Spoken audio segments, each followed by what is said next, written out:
Welcome to the podcast, Adam. Thanks for having me, Amanda. You're welcome. So, when researching guests, I like to have a little bit of a fun and ask an AI, who is Adam Lawrence? At this time, I used Claude, and I'm going to read out to you their reply. It's lengthy, but it's a good one. And you can perhaps tell me any critiques or additions or things to take away along the way.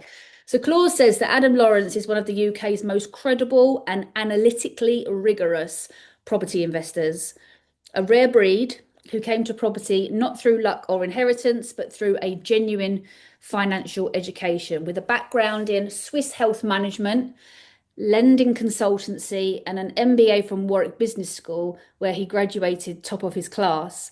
He brought a level of institutional thinking to a sector that often runs on gut instinct and hype. And since 2011, Adam has been involved in over 650 UK properties across buy-to-let, HMO and social housing, from small flats to 90 plus property acquisitions, and has now built a group that sits close to £50 million in assets. That figure is arguably the most telling thing about him in a world where many investors leverage up aggressively and cross their fingers. Adam has prioritised risk management and suitable growth above all else. His core strategy has never really changed: buy well, add value, refinance, hold. And that discipline for more than over a decade is what separates him from the noise. He's not a guru selling a course or a promoter pushing deals. He's an operator, a long-term holder, and through Propenomix, a genuine educator who is trying to raise the standard of thinking in an industry, in his own words, is crying out for more ethical and efficient business. And something that little people know, that somewhere in and among all of this, he found himself on a BBC quiz show and defeated one of the actual eggheads in season 1, Revenge of the Eggheads. Adam Lawrence, welcome to the podcast. I mean, it's just so scary, isn't it, Amanda? Because apart from the fact that it said Swiss health management rather than Swiss wealth management. Oh, that might have been a typo from me, actually. It might, well, the rest of it was so scarily accurate. I'm inclined to look at the human rather than the AI, but that's just unbelievable, isn't it, really? I wasn't expecting anything quite like that. But yeah, look, can't disagree with any of that. And always feel like they must be talking about somebody else when I hear all of those things listed. But I have done them. That is true. And it makes me very proud to be described as in that way. So thank you. Good. You're welcome. So you're someone that clearly goes into sort of high pressure situations, whether with the eggheads or whether it's into the world of property. But how did you get here from wealth, not health management in Switzerland, to buying properties in the UK? Could you perhaps share with us just a little bit about your journey and how you saw the real opportunity with property? Yeah, absolutely. So if I sort of start from Switzerland, I mean, I left university. I didn't know what I wanted to do. I thought initially I wanted to go into investment banking, and then reports back from friends who were doing it, who sounded like they were enjoying themselves. Don't get me wrong. I just thought this really doesn't sound like it's for me. I just don't think I'm going to enjoy that environment at all. So I didn't try, which maybe is a bit of a regret because I should have at least tried, I suppose, but I didn't. And then a confluence of life circumstances and a lack of direction really meant that I really didn't know what I wanted to do. Had an opportunity to go to Switzerland and cut my teeth, if you like, in wealth management. Ended up managing portfolios, allocating assets safely using diversification. The Swiss market at the time was a long way ahead of the UK market in terms of its knowledge. So even though this was over 20 years ago, we were talking about index trackers. We were talking about passive investment. We were talking about the things that haven't really made it onto the UK scene until maybe the last 5 or 10 years, so miles ahead of the game, really. Low cost, high net worth wealth management is what we were doing. And then I kind of got as far as I could because I was working in a family office. So given that I wasn't family, there was always going to be a bit of a glass ceiling in there. Didn't feel like when at the start I was learning so much, and I love learning. So I didn't struggle to justify being there. But after a while, I just found myself starting to go through the motions, not knowing where the next step was. There wasn't a next step, realistically. It was probably time to reconsider. And I decided to go back to the UK. The other thing of it, I'd say, is quite a bit about this, because obviously lots of people are moving to tax havens and things these days. Geneva's pretty boring. It's a beautiful city, pure, clean, wonderful. But to live there pretty boring, to be honest. So I thought, right, go back to the UK, see what happens. Got involved in a sports trading syndicate, ended up running it, arbitrage betting, if you like. So a bit like a baby version of what an investment banker trader would have done. So I kind of had my brush with all that, I suppose, in the end. That was never a long-term proposition. Certainly didn't really want to make a career out of it. Didn't see how I could make a career out of it, but it filled a gap and it was a lot of fun. Then did an MBA, as you mentioned, and just before I'd started the MBA, I had made my first venture into property. So the landscape was pretty clear for someone who always had a fair interest and was qualified in economics and things like that. We'd had the great financial crash. Property had got a lot cheaper. Rents were looking fairly strong. Rental market was growing significantly. You could buy if you worked hard. So 2012, you were buying at prices that were last traded in 2004. That felt like a pretty good head start to me at a really simple level. And so started buying, remortgaged my house, deployed the capital I had from that. That didn't last very long, as you'll know, capital intensive game. So then had to learn how to do it via, I chose joint venturing and working with equity partners from an early stage. And then the MBA kind of really helped me formalize the business knowledge side of all of that, made me think about the strategy, made me think about marketing, made me think about operations, made a lot of stuff make a lot more sense. I suppose it was like a bit of a things that I'd done in the past. I thought, that's the mistake that I made there, things like that. So that was fascinating. And then just grew the portfolio. It's not been a straight line, it very much has ticked upwards. Moments for me when I started using bridging finance for the first time, that definitely helped to be a shot in the arm. And then COVID meant there was a bit of a clear out of assets, which left a couple of opportunities.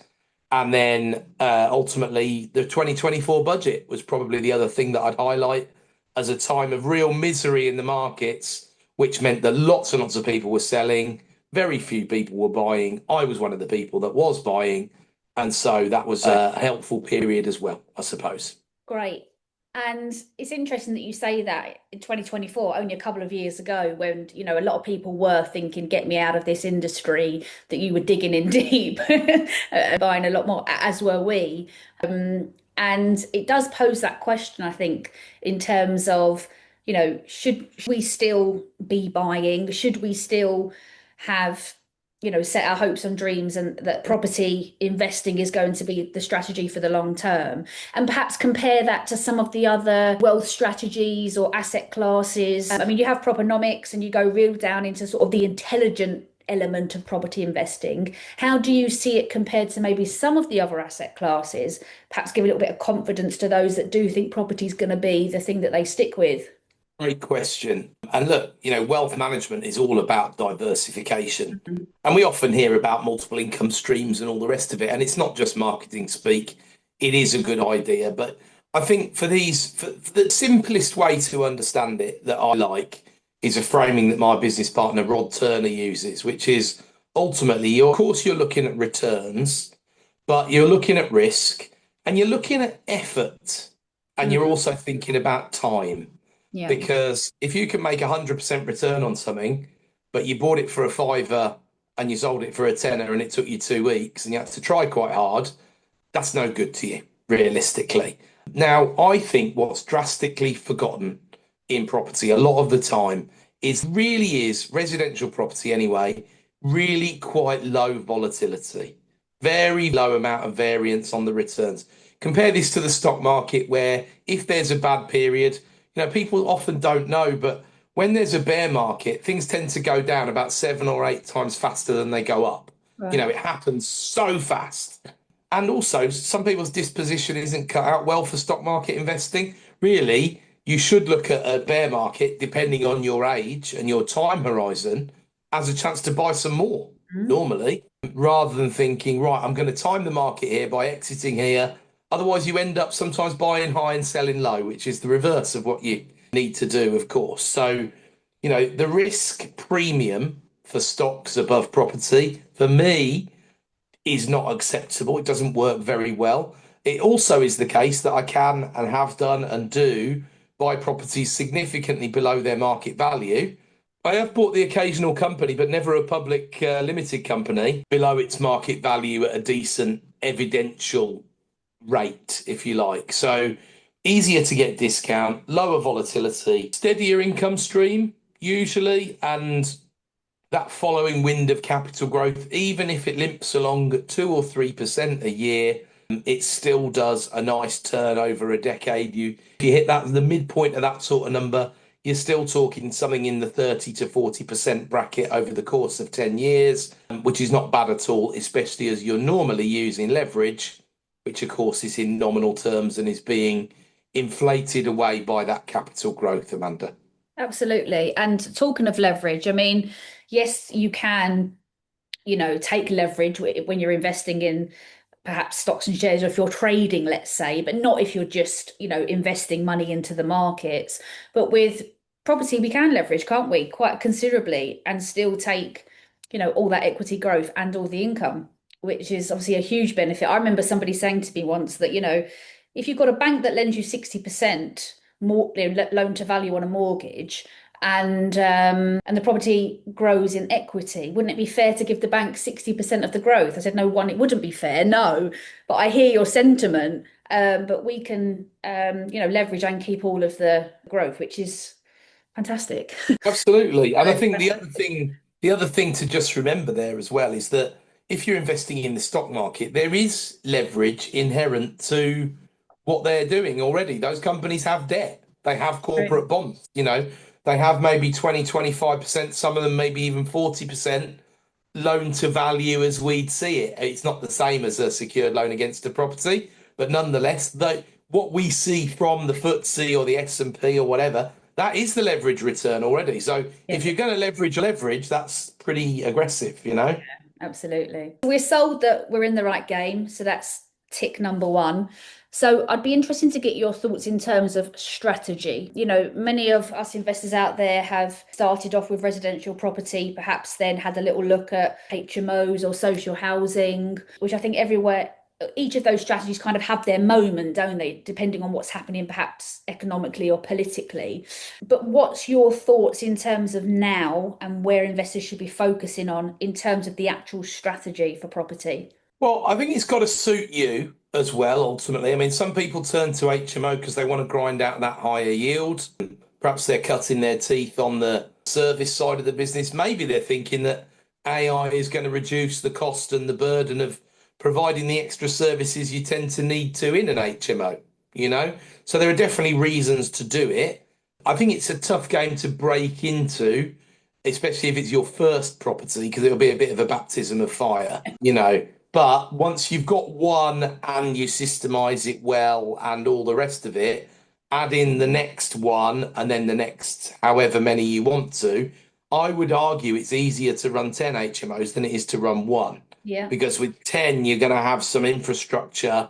It might just be cleaners and gardeners and things like that are already set up, but they might be eyes on the ground for you. You might have a full-time maintenance person at 10 HMOs, depends on the size of the HMOs. But it's probably going to be easier for you than one where you might be doing quite a bit of the work yourself. Outsource it all with one, you might find you're not making much more money than you would if it was a buy to let, or worst case, you're making even less money. So you correctly mentioned the political side of things and the economic side of things. I mean, at the moment, if your HMOs have been pointed towards university graduates, as many people's have done, they've probably struggled over the last 12 months. There's been big hits on that front. Some of that is political because of changes in the immigration law, apart from anything else. So that obviously makes a difference. And you might have to look at, if you haven't already, look at repurposing them, attracting a different tenant type. One thing I'd say about HMO, going back to some of the stuff we were saying before, is that if you're talking about effort and things like that, young professionals sometimes turn over really quite quickly, Mhm. um, depending on what the area is, why they come in. Some people have HMOs at hospitals that only have 3-month contracts and things like that. And they're turning people over all the time. Yeah. But the difficulty with that is the void is the enemy of the landlord. So you might have a nice looking top line, but the bottom line might not be worth the squeeze. So Absolutely. always consider realistic running costs. And if you're doing a lot of the legwork, I personally advocate for you putting in a line for your time so that you know what you're getting paid. Now, if you take yourself out of the day-to-day management, you're not out because you're still overseeing the agent, which again, I think sometimes people forget. But knowing what hourly rate you're getting paid for the bits that you're doing, it's not all about your hourly rate, but it gives you a good guide as to whether you're spending your time on the right stuff apart from anything else, I think, Amanda. Yeah. And then the talk at the moment around social housing is obviously getting noisier and noisier. There's a huge demand from both sort of central government and local authorities for social housing. I think there's a little bit of bandwagon jumping. We've been doing, social housing leases for many years and have had a fair run with them. Decent companies, fairly well looked after properties. But I am hearing from landlords saying, can you get me one of those social housing leases? And I said, they're not, they don't just sort of drop out the sky. But there is an appetite for them. I just wonder what your thoughts were. Perhaps do you have any social housing properties and what your thoughts are on those? Yeah, another great question. I mean, loads is the answer, and I've been involved with them since 2014 when I first became aware of sort of what they were, and completely agree with your comments around the amount of noise. And let's face it, if you give some people in the property education world a strategy to sell, they're going to sell it as hard as possible. They're always looking for the next shiny penny. There's a lot of creative people in property who like to hear about shiny pennies. Having said that, I think you can take a lot of heart in social housing because ultimately it is for the public good that this housing is provided. It is for the economic good, actually. If you look at the long term economics of it, lots of people don't want to. They're going to get in house for free or they're getting this or the other. But actually, the Treasury is the biggest beneficiary of a social housing system that works. Obviously, our current local authority owned social housing system doesn't work broadly, and waiting lists are, last time I heard in Bristol, I think it was 200 years waiting list for a four-bedroom council house. So unlikely to see that in anyone's lifetime, AI or no AI, let's Yeah. face it. So I think overall they're a good thing. I think social impact investment is a good thing. I think working with the right providers is absolutely crucial, is probably the number one thing that you need to do. And I think in order to do that, you need to do a lot of legwork yourselves as a general rule. Mm. So who are you working with? Why? I must say, man, I've heard lots of horror stories about this over the years, and have not got one of my own to share, despite the fact we've been through a cycle of around about 100 of these leases front to back by now over the years. So is it worth the noise? I think so. From a bloodless economic perspective, is this area going to be growing after the Renters' Rights Act? Yes, it is. Is it being addressed by what the Labour Party are doing? They've tried a bit, but the real world says rather than the 4 billion a year, you probably need 24 billion a year to go into it. Those are real research numbers, not plucked out of the sky, so we're doing about a sixth of what we need to, and it takes time for new policies to kick in, of course. Yeah. So I'm very much behind it. I believe in it. I hope it works well. And look, investing's about risk management broadly, right? And what's changed over the past, 6 to 12 months, certainly since the bill has become the act, is that the risk of being a private sector landlord is higher. Therefore, the comparative risk of being a landlord who leases to a registered provider is lower, Mm. right? Mm. And sometimes, especially in this day and age, because they struggle to procure, the net rent may well be higher. Yeah. Again, Yeah. the credit risk is lower. There's tons of reasons to like these things, both from a moral perspective. So that's the ABC right there. I'm fully behind them, absolutely. Yeah. And I think it's just about taking an intelligent approach, like you've suggested, in terms of what's my pros, what's my cons, where's my risk, and then just making a decision on it. I think just going for it because it seems like the shiny penny is not to do, but it is multifaceted, both on the heart and on the purse, isn't it? I Yeah. think so. Well, let's talk about the traditional buy-to-lets then. You've got hundreds and hundreds and hundreds of them. The phrase buy-to-let is dead was bounded around a few years ago when we started to see sort of the tax increases, the Section 24 change. Recently, we've had some stamp duty increases.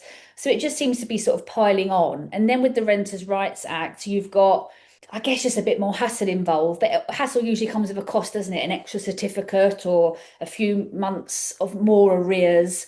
So, what's your perspective on, a two up, two down that rent for, I don't know, five, six, seven, £800 a month? Is that still a good investment opportunity in your eyes? Well, the thing is, yield is probably the most disabused metric in property, but at the moment, you can use it as a very quick shortcut.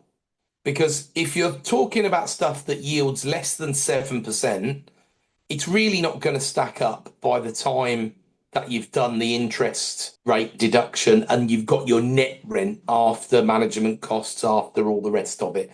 Yep. So you can start to discount stuff, I think, quite easily if it doesn't yield 7% these days. If you look at what sells well, properties that are yielding more like 8, 9, 9.5 sell very well. There's a still huge investment demand for that sort of stuff. 7, 7.5, it needs a little bit of a clip. It needs a bit more of a push.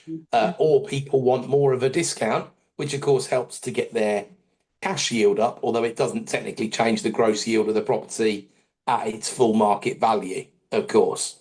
So I think, do they still work? Yes, they're easy to value. They're easy to sell if you want to sell them. They're very commoditized to a lot. They're stable. They're good. And they'll always, or you can have all the AI you want in the world that might be able to tell you everything about Adam Lawrence, better than Adam Lawrence could have told you himself, to be honest. But you're still going to need roofs until Yeah, we're replaced by robots or whatever's going to happen, yeah, Amanda. You're yeah, still going to need roofs. So yeah. I think people sometimes forget, we have to look at assets from end to end in this game, not just at the beginning. So I spent a lot of time working out how to become a good buyer of property, and that served me really well. And so the best day is when we buy a property. The second best day really is when we sell it, Yeah. because that's when we actually realize the paper turns into actual money that can be deployed, that can pay down debt, that can pay bills, that can do all of that other stuff. So you do need to be prepped a bit for thinking about what exits look like. And flats, for example, can be fantastic, but flats aren't selling well at the moment. And blocks tend to only sell to one of two types of people: investors who want a discount, and funds who might be prepared to pay full market price or even a premium, but Mm. there'll be 100 hoops to jump through. I look something like the Winter Olympics, Amanda. We're talking about funds, investment companies, large corporations. There seems to be more chatter among those institutions, getting involved in the private rented sector, and which I probably know a little bit about with your history. So is that firmly on the agenda for those firms? Yeah, look, I've spent looking into this, and they to give everybody listening just in kind of sort of overview, they've been heavily involved in student HMO, purpose-built student accommodation, build to rent. That we use the term single family homes over in the UK to refer to purpose-built housing estates that are going to be sold off en masse in bulk to a fund. They've been involved in all that sort of stuff for differing lengths of time. What they've not been able to really meaningfully crack into at real scale is the secondary market, the Yeah. sort of stuff you were just talking about, your 5, 6, 7, £800 a month buy to let, Mm. right? There's multiple reasons for that. I mean, Granger, who are probably the poster company of all PLCs linked to property, that was absolutely their bread and butter. 1918, I think Granger were incorporated, and two up, two downs in Newcastle upon Tyne, I think is where they started. And it was their bread and butter for many years. They knew it worked. We're going back to a time there where 80, 90% of stock was rented, actually, as it goes. And over the years, they've sold that sort of stuff up. They've got involved in strategic land.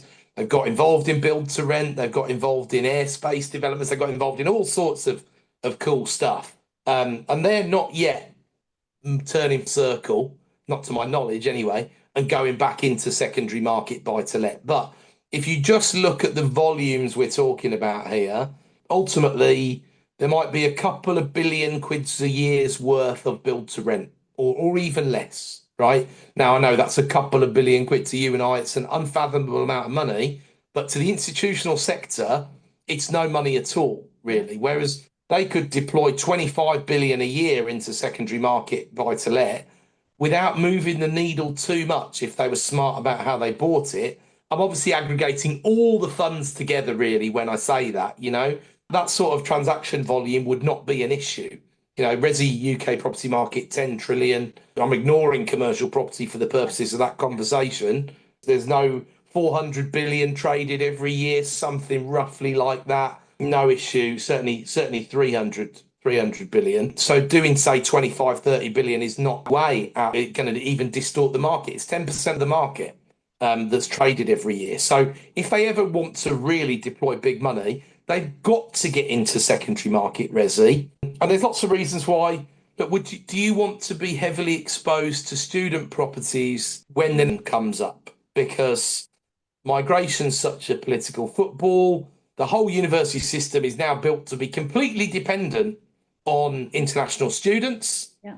And if there was a big visa change to win a few votes or something like that that wasn't particularly well thought through, that market could collapse. It'd be funny. Of course, we could do things. We could reprice tuition fees, but there's a huge fuss about those at the moment as well. So again, I'm retreating back to my what's very low volatility, very low risk, that can also behave a little bit like a bond. You were talking earlier on about, the difference between debt and equity and saying, wouldn't it be nice for the bank? Wouldn't it be fair for the bank if they provided debt and got an equity return? Well, no, it wouldn't, because that's not how debt works, as you said. That's how equity works, right? So I don't see the banks taking that level of risk ultimately. True. But if you want a nice solid bond style return from an asset that you also think you can forecast, a lot of the forecasts are saying 20-25% capital growth over the next 5 years. Doesn't look unrealistic to me. It's sort of where my numbers are, 25% plus. It helps a lot because it lends itself to leverage, as we were talking about earlier, apart from anything else. Yeah. And I think it's easy for us to forget about how great it can be because we look at numbers on a spreadsheet when we're buying a property, but then sort of 10, 15 years later, I think we're in about year 15 now, myself and Paul. And you look at that property that you bought for 40 grand, in Stoke-on-Trent, which we're looking at the minute. And it's had a couple of tenants there and it's kind of had its days. We thought, I think we'll just spruce that one up and sell it. And it got for about 130,000. And you think, what would you have bought at 40 grand 15 years ago? And you're now selling it for 130,000. It's fantastic. So you've had a return. It's so funny you say that. I was thinking about one of my first properties that I bought. Similarly, I'm in year 15. Yeah. It was a repo. It was in an area called Nuneaton in Warwickshire.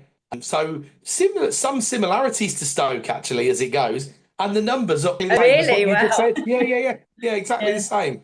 And you just think, and you just think this is very alchemy. It's just pure alchemy that we're creating Yeah. this stuff out of fresh air, really. Okay, good. So we're all pumped the way. And even the little buy-to-lets, they're still serving us. We've just got to, I think, find a way to manage them in a fairly tough economic and political climate, which moves me a little bit politics because you can't really seem to talk about property these days without bringing in central government. I mean, we're under Labour for now, the clause out for landlords. I mean, I'm probably put you on the spot a little bit here, Adam, but how do you see the next couple of years under Labour and what do we need to be kind of prepared for? Well, I think you've got a couple of years now of them thinking that things in the Renters' Rights Act are going to help people. And then the actual evidence on the ground, the court cases, the case studies from the tenants probably proving that it's not helping at all. And then them sort of scratching their heads and realizing it's time for an election. So it'd be too late for them to do anything else too significant. I mean, what could they do? They could put more stamp duty on. In Scotland, they pay 8%. And at the last budget, they were stamp duty. So that obviously affects, and in many ways, in a perverse way, in a horrible way, Amanda, really, that might help us more than hinder us because we're in year 15, right? So we've got an asset base built up. We don't have to transact, right? It's pretty difficult in either Stoke or Nuneaton these days to buy anything under 40 grand and not have to pay the 5%. But in the real world, the likes of yourself and myself price in. Well, we don't just eat it all like it's an extra tax. It's arguably a tax on the vendor, to be honest with you. So there's that side of things to start with. I mean, we've already seen a bit of extra in terms of 2% on rents, but that's also gone on dividends as well. I think this, I mean, I don't know if you've heard this thing that's very recently been mooted in Holland, where they're going to put a tax on uncrystallized gains. So capital gains tax, even if you haven't sold the shares or the asset yet. Yeah. I mean, that sort of thing does scare me. I'm not going to lie, Yeah. because, but you'll see what plays out. We all know what's Mm. there. People are going to end far more assets than were. There'll be a brief boost in the tax take, but then who wants to buy it? They'll all have to go into institutional corporate wrappers, and none of that will lead to better outcomes for the No, tenants. no. No chance, or for business in general. What's now the incentive to grow a business in the Netherlands if a treatment you're going to be exposed to? Why not just put it into government bonds? Just put it into government bonds and don't worry about it, because they're quite elevated at the moment in one nation or another. Take a position that it requires genuinely what's the risk-free rate of return, unless you're still very worried about inflation, which does seem to have turned a fair corner in most of the developed world, although I still think it'll be somewhat elevated. I'm left sort of arguing between 2% and 3% these days, which is not a big deal. But going back to the politics, I mean, what's Starmer shown us? He's shown us that he's got staying power, move over. It's very difficult to get rid of a leader, has been said a number of times recently, even if he's highly unpopular. And the thing is, Starmer didn't start from a position of being popular. You know, he No. started from a position of being the person who wasn't the Conservative Party, who at the Yeah. time was in the box seat to be. So the votes will get the votes that the people that did bother to vote, which was, as you know, 60% in the general election, pretty terrible, really, were motivated to vote against the Tories rather than to vote for Labour. So they were never behind him in the first place. Starmer doesn't do the sort of stuff that Boris did with, we're all great, we're Great Britain, we're the United Kingdom, things are going to be great. Boosterism, it's in the economic spheres. But, and what have you seen? What ultimately do we see itself, going back to data and the facts? People are saving money. Businesses are saving money. They're not investing it. They're Mm. hoarding it on their balance sheets. They're hoarding it in their ISAs because they're worried about the tax. They're hoarding it in their other savings accounts because they think, well, I want to see how this plays out first. Wouldn't it be nice if we had a 2026 budget where tax didn't go up? That might return a bit of confidence to the market. But in terms of whacking landlords anymore, I mean, they're doing a pretty good job of not really making clear exactly what people have got to do by the 1st of May at this Yeah. point in time, Amanda, aren't they? Which Yeah. is terrible. And I'm I sure know. it's giving some people some sleepless nights. But look, done to depoliticize it a bit. George Osborne started it in Yeah. 2015. They've just carried it and said, okay, well, this is okay. And we do know that, I mean, Ben Beadle at the NRLO was saying it along. A Renters' Rights Act would have been far more favourable than a red Renters' Rights Yeah. Act. But like I say, we're not going to see. If I'm convinced of one thing, it's that we won't see better outcomes on this if you're willing to bear everything into account. So I would include in that price of rent, for example, Yeah. because increase the cost of delivery. Guess what? Increase the cost of the product. It's a very, very basic. Yeah. Increase the risk, increase the desired return. Yeah. These are economic identities. They're not as conjecture to me. Yeah, no, absolutely. And it's crazy to think that that hasn't been considered, or perhaps it has, but they haven't been on board that the effect on the tenant. It always, the effect is always on the tenant. It's always on the vendor in our selling scenario. And isn't this not going to come out well? We're going to come on to some bits of renters' rights in a minute, but just staying on the subject of politics, there I mentioned the name reform. Not necessarily a fan myself, but what do we think is going to happen at the next election? Is there a chance, in your opinion? And what does that mean for property investors? Yeah, I mean, look, it would be folly for me to say they haven't got a chance. You know, there's lots of water to go under the bridge yet. We Mm. can say that. I happen to hold the opinion that as they're currently look like they're being outflanked Yes. by Yeah. Restore Britain or Yeah. whatever, that might help them because it helps to nudge them towards the middle, which is Mm. where you win elections from in the UK. Look, Labour had 33% of a 60% turnout last time.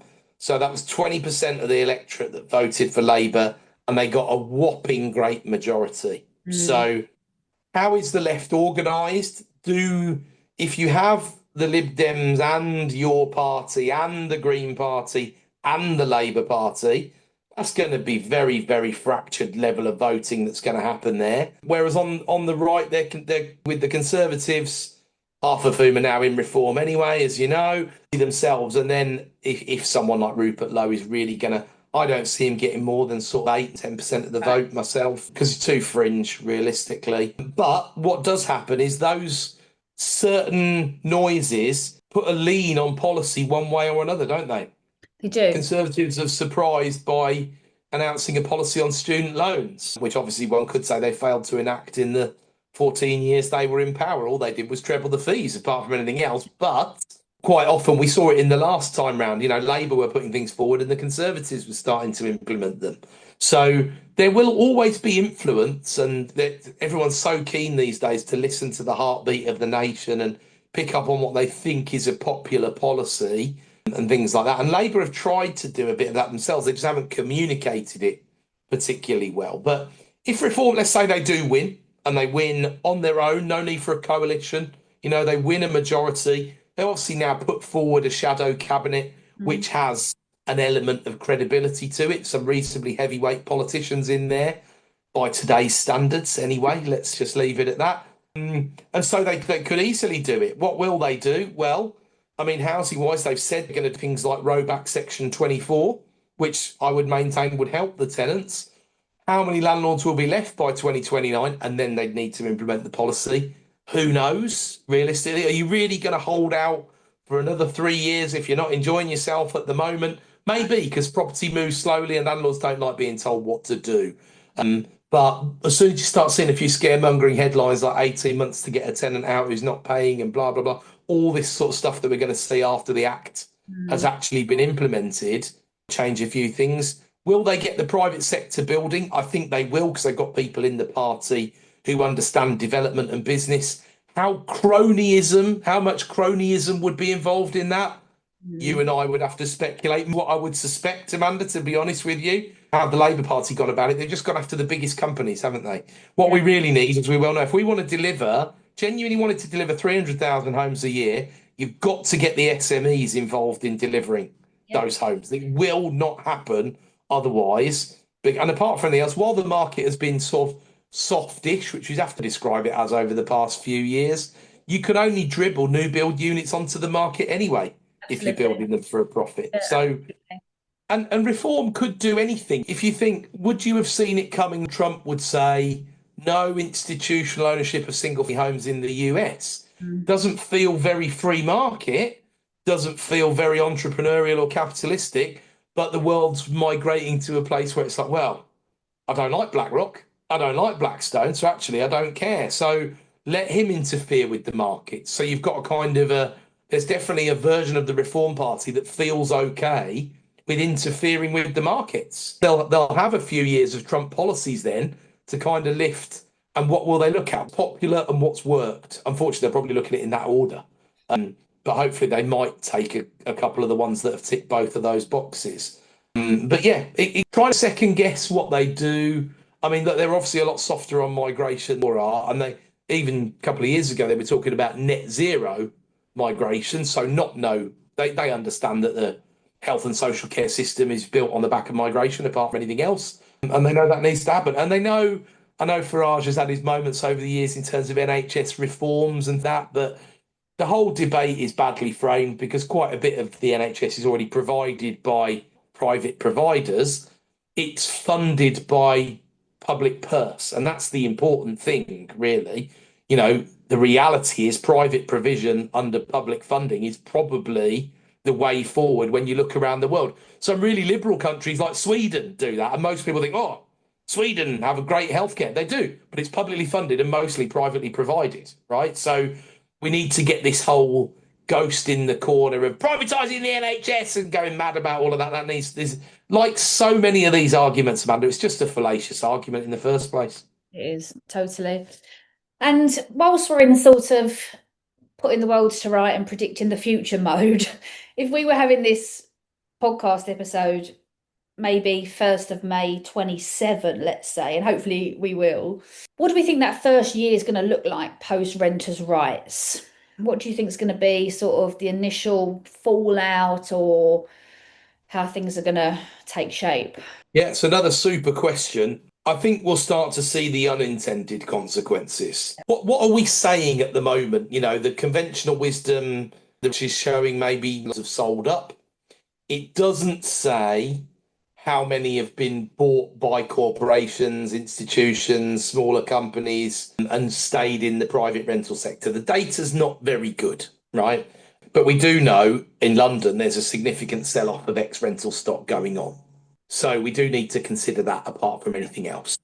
So we can see, we need to sort of stick to what we know a little bit. I think the unintended come, right? As in, we're talking about what's going to happen when tenants need to give 2 months' notice? They're not going to like it. A lot of our tenants don't like giving 1 month's notice. Absolutely. But if you've got to sit and wait 2 months for a tenant to give notice to into a new tenancy, no one's thought about that very well, in my opinion. I really don't understand that. In Scotland, they've gone with 3 months, and they changed this, 9 years ago in Scotland. Yeah. They've gone with 9 months, sorry, 3 months notice by the landlord, 1 month by the tenant. Much more sensible, much more sensible. But we had this kind of idea of, I think on our side, we were trying to score some points. So we're like, well, if you double it for the tenant, you've got to double it for, if you double it for the landlord, you've got to double it for the tenant.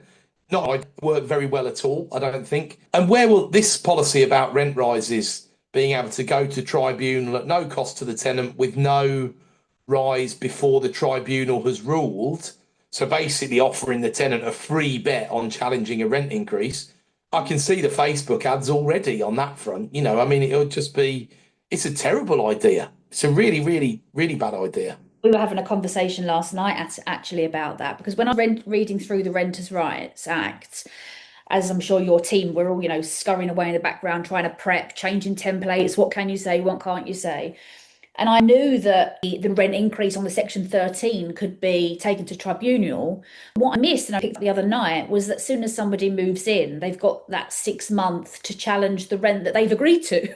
I mean, what world, in what, is there a parallel in another industry that I don't know about, Amanda, like that? I mean, it's just insanity, isn't it? You buy the loaf of bread, you get home and decide, actually, I don't want to pay this for the loaf of bread. Crackers. So I think those unintended consequences will wash out fairly quickly. They'll see where some of the mistakes have been.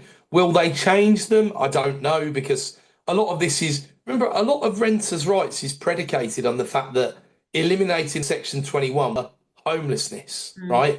Because they're seeing it as a cause. They're not seeing it as a symptom, which is mostly because landlords want to sell, ergo they'll still be able to do the same thing, Will, yeah, essentially, as long as they're serious about selling it. They can't fake sell it. yeah. I don't believe there's loads of that going on anyway, to be honest with you. I've not seen any evidence about any of that, right? And if they're not paying the rent, they'll now go down the Section 8 route rather than maybe the 21 route, which would have been a least line of resistance sort of move. And when they do go down the 8 route, the costs they're going to incur and all the rest of it, they're going to be more likely to try and pursue the money through county court judgments, through the money claim online system. So you'll end up with more people with CCJs and Yeah. bad credit. You'll then struggle to house those people. Ergo, you'll need more housing provision from the statutory duty to house through the local authorities, probably provided by a housing provider because the LA hasn't got any property to spare. Yeah, it's so unintended and it's sometimes crazy. You think, who is who is advising people up with this stuff? It's so obvious, to it as investors.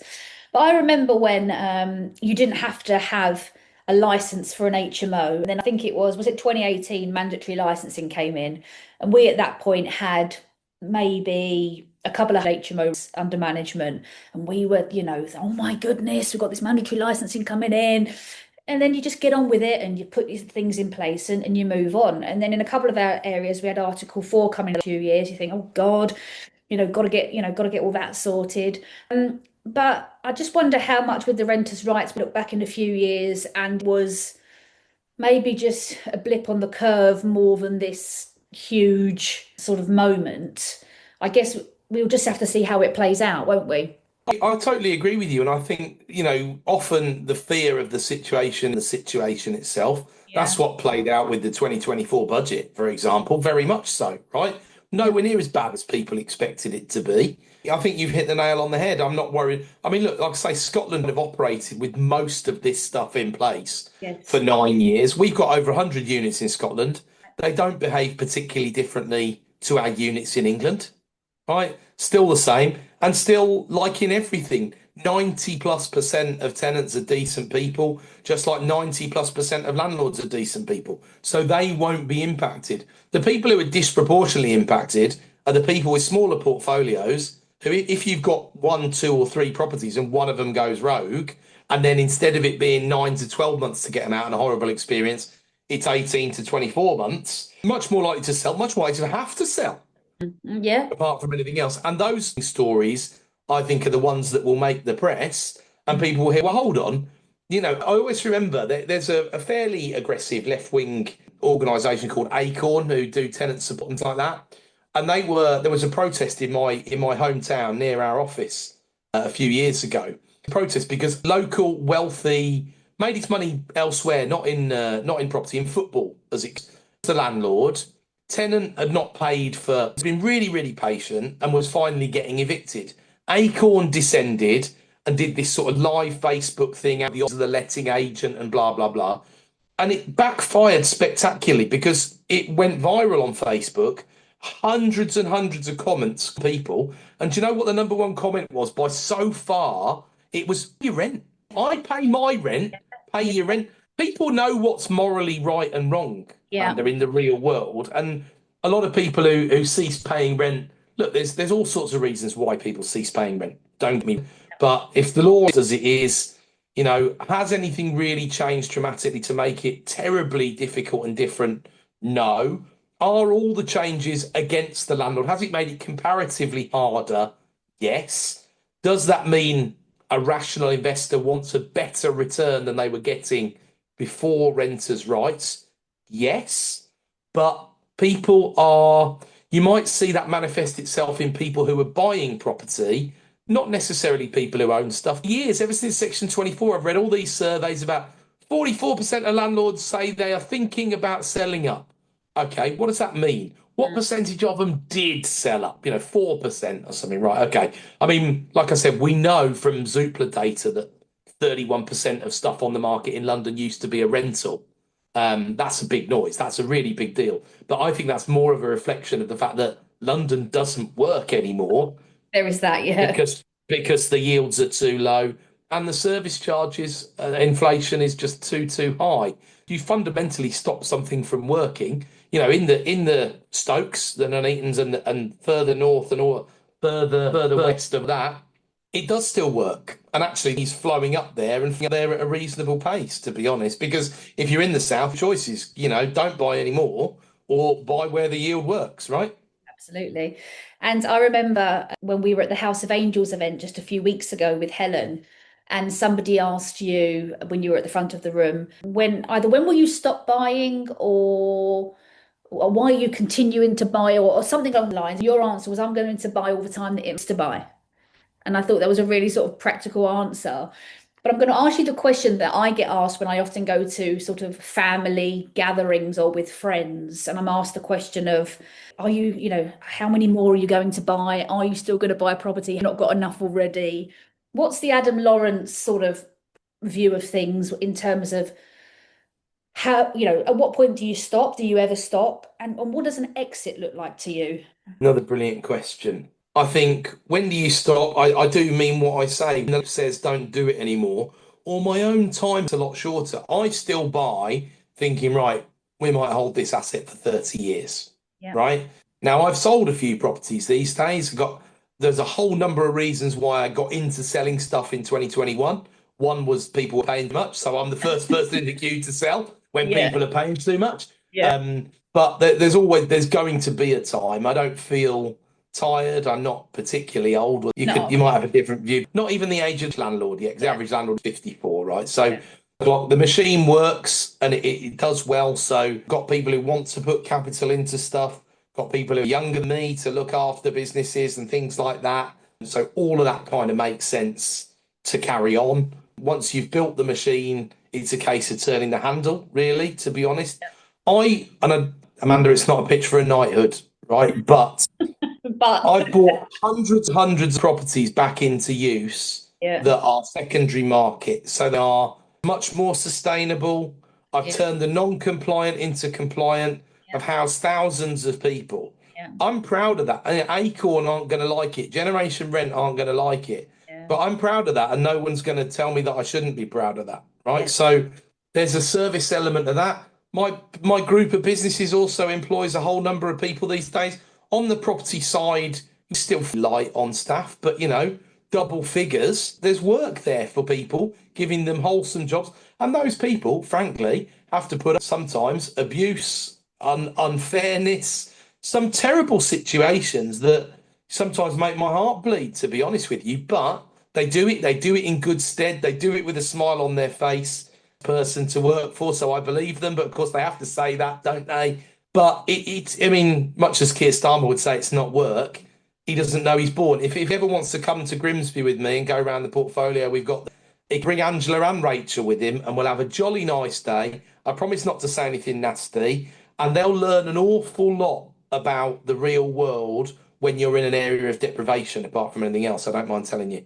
yeah. No, absolutely. But And can I come back to the exit question? I've not deliberately dodged that, but I into the why are we still going part. So exit. Look, you either do it or it does it to you. Right? You need to have some terms upon which you will exit. Now, of course, all of us get unlucky, have health events, these sorts of things can happen. That's why you have insurance, that's why you have contingencies, disaster recovery plans, and all the rest of it, right?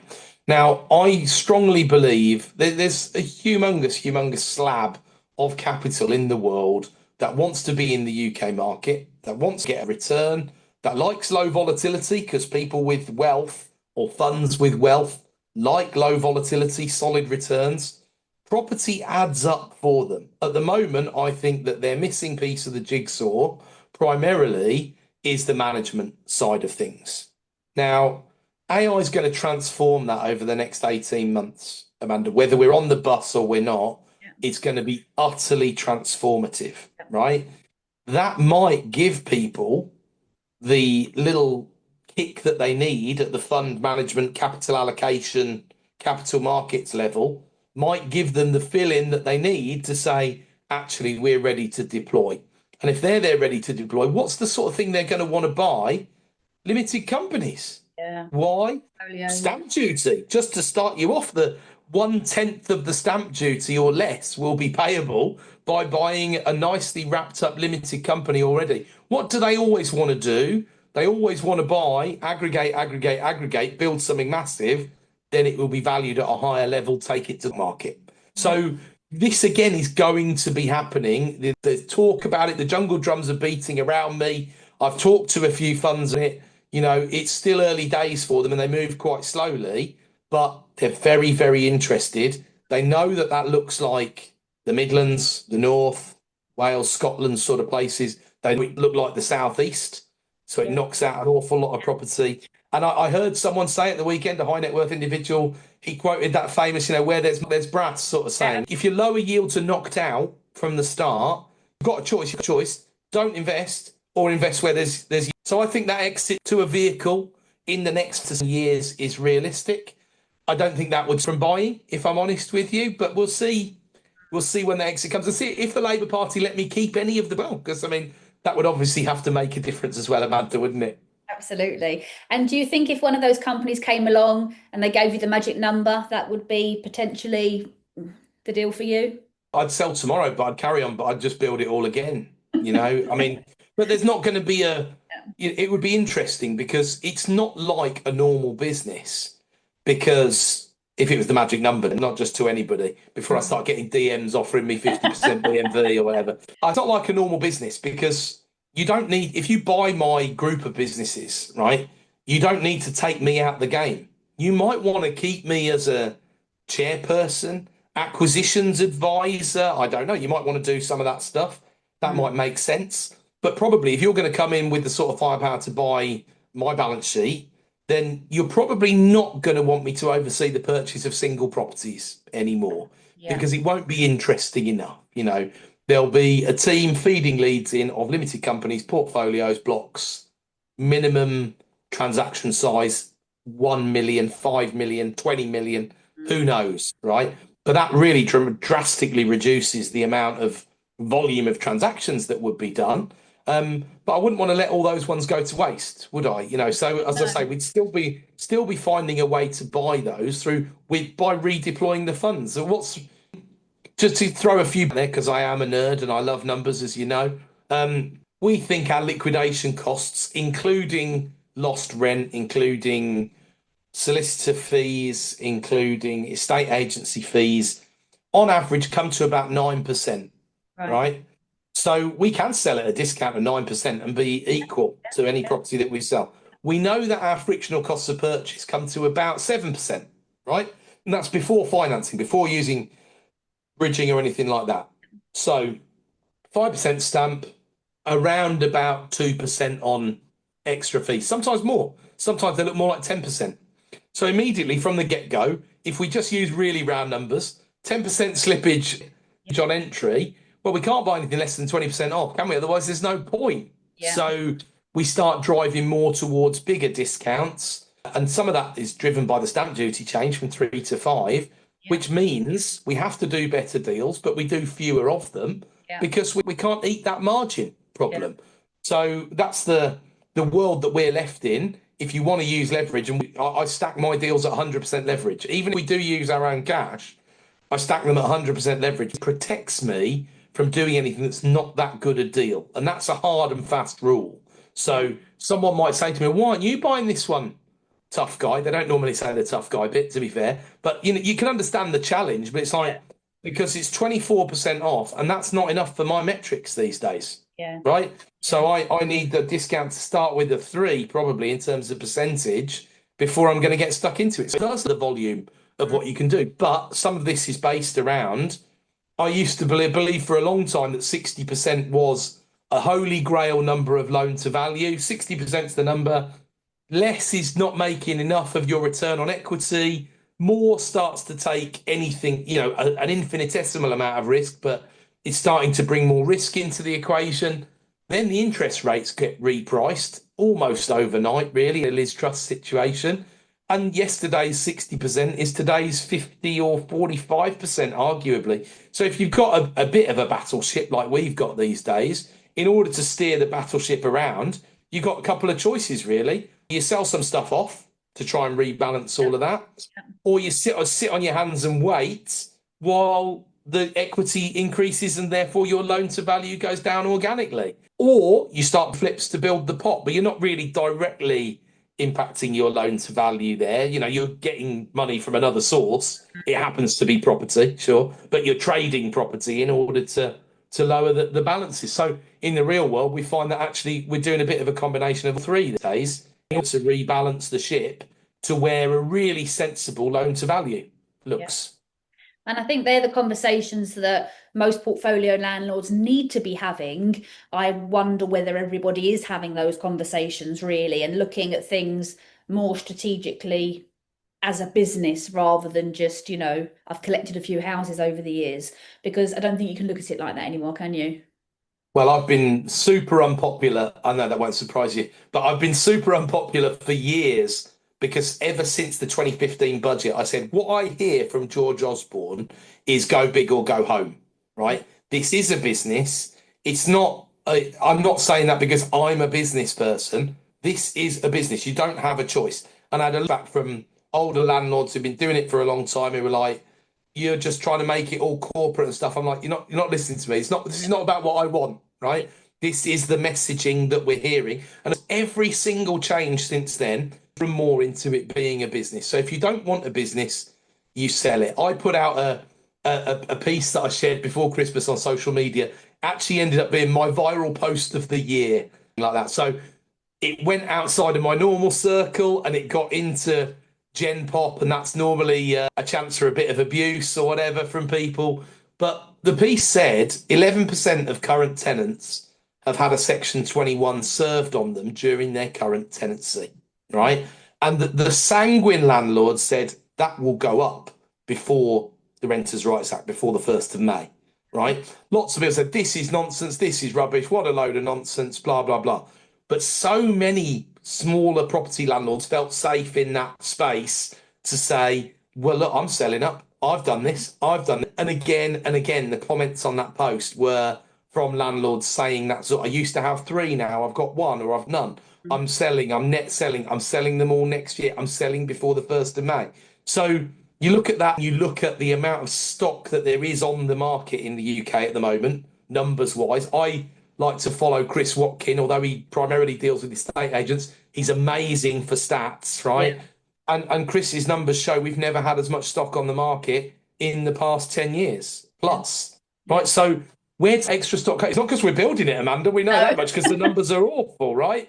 So Yeah. what's this sudden glut of supply? It must come from second property owners and beyond. There is no other source for it to come from. Now, like I say, is that then being bought by corporations? Definitely some of it is. My best guess on some of that stuff, an agent that I know in Derby kindly shared some of his figures with me, and he manages over 1,500 units. And he said of the properties they sold last year, 84% of them, now this was sold for their landlord client base, Right. 84% were bought by another landlord. So, well, that's pretty good, isn't it? Mm. But therefore, 16% were not. Yeah. So all of the new ones that were coming into the sector, that's harder to measure. And we'll only see by, absolute numbers. And the only one that the government really believe is the English Housing Survey anyway, we won't see another one of those till December, and that'll only be running up to March 2026. So It won't really tell us where the fallout is, will it, particularly? back to your 2027 point earlier about 1st Yeah. of May 27, it'll be Yeah. December 27 when we really see what did RRA at the start really do to people. Yeah. Well, look, I'd love to have you back on next year and we could out on all things property again. I have really enjoyed this podcast. I think we could be chatting on here forever, couldn't we? If people do want to follow you, Adam, where should they find you? What search for?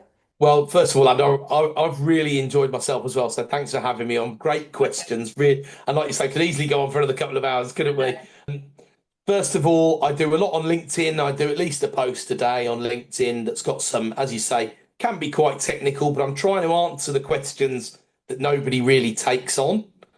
So look me up, Adam Lawrence on LinkedIn. And then I have my YouTube channel, Propenomix with Adam Lawrence, where I publish a piece every Sunday, also on my LinkedIn, the Sunday supplement. It tries to be very comprehensive, goes through all sorts of macro stuff, property information, reports that are out there in the property space, inflation, unemployment, all the macro sort of stuff as well. And I try and record a video on that once a week that goes on the YouTube channel. So Google Propenomics and you'll find me. I'm sure you can link those to people or whatever. I will do. I'll put those information into the show notes as well. And as I say, it's been really enjoyable. Anyone listening thinks this has maybe changed the way that you thought about property or that you want to get more information from Adam, then check him out on those YouTubes and LinkedIn's that he's mentioned. And until next time, enjoy.